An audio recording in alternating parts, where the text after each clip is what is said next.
नमस्कार, स्वागत है आपका एक नई कहानी में। कहानी को बड़े ही ध्यान पूर्वक पूरा सुनिएगा। कहानी को पूरा सुनने पर ही आपको इस कहानी का सार समझ आएगा। कहानी पूरा सुनाने के बाद हम आपसे एक सवाल भी पूछेंगे। यदि आपने कहानी को बड़े ही ध्यान पूर्वक पूरा सुना होगा तो आप झट से उत्तर दे देंगे। प्राचीन समय की बात है, एक नगर में मोहन नाम का एक चोर रहता था। वह भक्ति भाव के बारे में इतना कुछ नहीं जानता था। एक दिन उसकी भी भगवान से मिलने की इच्छा हुई, लेकिन भगवान से मिलने के लिए वह क्या करे उसे कुछ नहीं पता था। उसने सबसे पहले गुरु बनाने की सोची। मोहन गुरु की तलाश में जंगल में पहुंचा। जंगल में पहुंचकर मोहन ने देखा एक तपस्वी ध्यान मुद्रा में बैठे हुए थे। मोहन ने जाकर तपस्वी जी से कहा, प्रणाम महर्षि, मैं आपका शिष्य बनना चाहता हूँ। मुझे भगवान से मिलने की कोई राह दिखाइए। महर्षि यूं ही अपने सामने अचानक किसी को देखकर थोड़े अचंभित हुए। फिर पूछा, तुम कौन हो भाई, क्या करते हो, तुम्हारे अंदर क्या गुण है और क्या अवगुण है, पहले मुझे अपने बारे में ये सब विस्तार से बताओ। मोहन ने बताया कि उसके अंदर दो अवगुण हैं, एक तो वह चोरी करता है, दूसरा झूठ बोलता है। तब महर्षि ने कहा, यदि तुम्हें मेरा शिष्य बनना है तो तुम्हें इन दोनों अवगुणों में से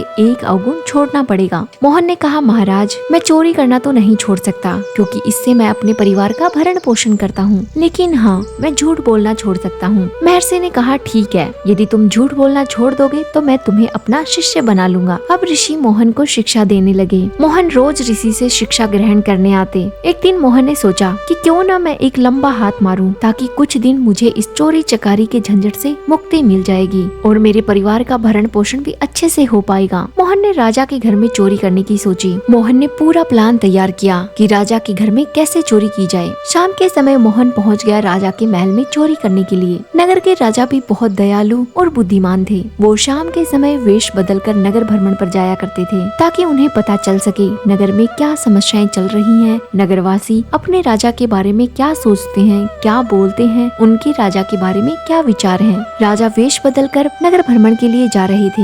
इधर से मोहन राजा के महल में चोरी करने के लिए आ रहा था। दोनों में टकराव हुआ। एक दूसरे को देखकर पूछने लगे। राजा ने मोहन से पूछा, कौन हो भाई, कहाँ जा रहे हो। मोहन झूठ बोलने ही वाला था कि तभी उसे गुरुजी की कही बात याद आ गई। उसे झूठ बोलना छोड़ना पड़ेगा, तभी वह गुरुजी की शरण में जा सकता है। मोहन ने बड़ा ही सरल सा जवाब दिया, कहीं नहीं भाई, राजा के महल में चोरी करने जा रहा हूँ। राजा ये सुनकर थोड़े अचंभित हुए। फिर राजा ने पूछा, राजा के महल में चोरी करने जा रहे हो। मोहन ने कहा, हाँ भाई, चोरी ही करने जा रहा हूँ। फिर मोहन ने राजा से पूछा, तुम कहाँ जा रहे हो भाई। राजा ने भी कहा, मैं भी तुम्हारी तरह राजा के महल में चोरी करने ही जा रहा हूँ, क्यों न हम दोनों साथ मिलकर चोरी करने जाएं। मोहन ने राजा की बात मानी और कहा, ठीक है, हम दोनों साथ चोरी करने जाएंगे, पर एक शर्त पर, जो भी राजा के महल से मिलेगा हम आधा आधा कर लेंगे। तुम बाहर से ध्यान रख लेना, मैं अंदर जाकर चोरी करके ले आऊंगा। जो भी मिलेगा उसमें से हम दोनों आधा आधा कर लेंगे। राजा ने भी हामी भरी। दोनों राजा के महल में चोरी करने पहुंच गए। राजा बाहर खड़े होकर ध्यान रखने लगे कि कोई इधर उधर से आ ना जाए। इधर मोहन चोरी करने के लिए अंदर चला गया। खजाने के पास पहुंचा, खजाने का ताला तोड़ा और अंदर चला गया। अंदर जाकर मोहन ने देखा 3 लाल रतन रखे हुए थे जो बहुत कीमती थे।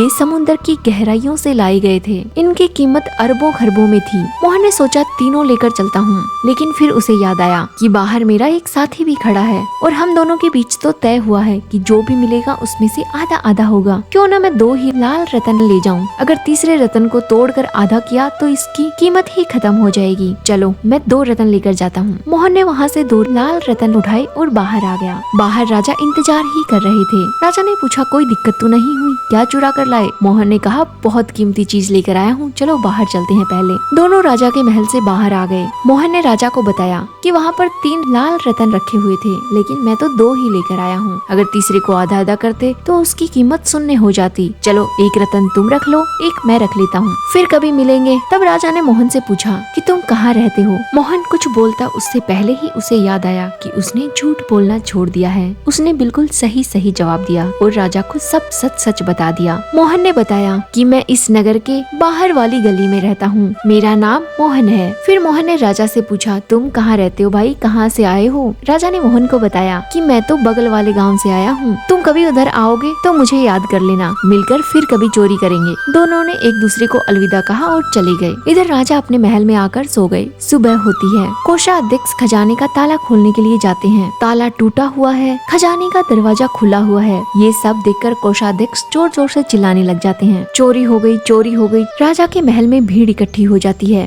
कोषाध्यक्ष के मन में लालच आ गया। उसने सोचा 2 लाल रतन तो पहले ही चोरी हो चुके हैं, किसे पता कि तीसरा भी चोरी हो गया या बच गया है। क्यों ना मैं इस बचे हुए लाल रतन को अपने पास रख लूं और राजा को कह दूं कि तीनों लाल रतन चोरी हो गए हैं। एक लाल रतन कोषाध्यक्ष ने अपने पास छिपा लिया और राजा के पास पहुंचा। महाराज, खजाने में चोरी हो गई है। महाराज को ये सब पहले से पता था, लेकिन फिर भी महाराज थोड़े से अचंभित होते हुए बोले, क्या बात कर रहे हो? महल में चोरी कैसे हो गई? कोषाध्यक्ष ने कहा, पता नहीं महाराज, ताला टूटा हुआ है और तीनों रतन गायब हैं वहाँ से। महाराज ने रात की पूरी बातें याद की और पता चला कि 2 ही रतन चोरी हुए थे, एक रतन मेरे पास है और एक मोहन ले गया। राजा ने कोषाध्यक्ष से कहा, ठीक है, इसकी जांच शुरू की जाए। किसने चोरी की है? पहरेदारों से पूछो कौन आया था, कौन बाहर गया था। इधर कोषाध्यक्ष जाकर पहरेदारों से पूछने लग जाते हैं। राजा ने अपने प्रधानमंत्री को बुलाया और कहा, गांव के बाहर वाली गली में एक मोहन नाम का व्यक्ति रहता है, उसे मेरे पास बुलाओ। प्रधानमंत्री जी अपने कुछ सैनिकों के साथ मोहन के घर पर पहुँचे